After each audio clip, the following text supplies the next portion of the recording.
They said the world would end in 2036. But they were wrong. The world ended a long time ago.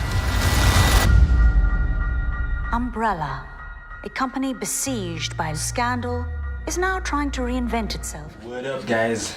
Today, again, I'm reviewing films. I love movies. Those who know me, personally, professionally, you know me. I love everything creative. I love movies, especially.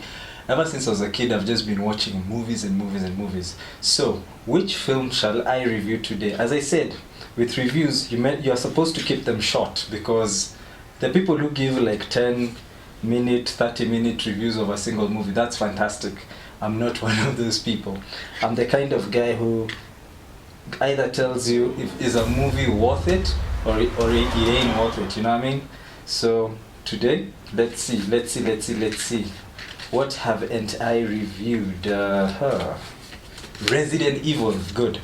Resident Evil, not the game, but the series, the recent series by Ella, or rather, what's the actress's name? Ella Balinska. I'll have to check that up when I'm editing. Very beautiful woman, young woman, tall. I love her performance in Charlie's Angels, the remake.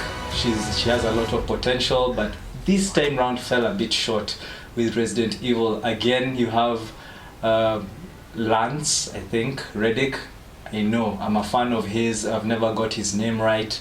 He does an amazing job as a voice actor when it comes to things like Horizon Forbidden West. For those of you who are gamers like me, will know that he plays a very significant role in that franchise. Yeah, now back to Resident Evil. The first episode was a bit promising, but then it became draggy. The flashbacks became more than we expected. Too many flashbacks, in my opinion.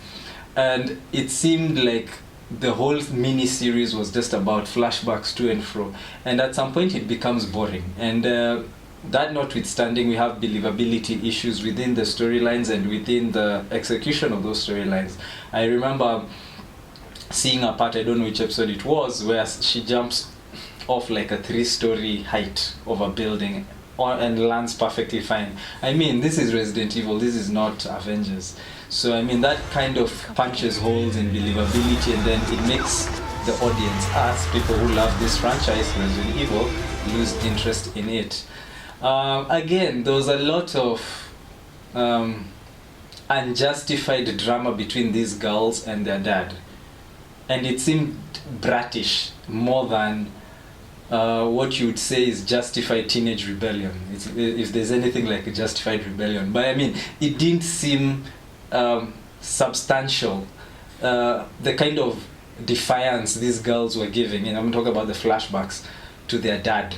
It just seemed brattish and annoying. Reviews are short, so what is this worth watching? I would say, especially if you're a fan of the franchise, like the cult classic, video game fans would really hate this. I'm not a die-hard gamer, I'm not a die-hard Resident Evil guy, but I didn't like it. And I'm guessing most people didn't, because I hear that Netflix actually cancelled it.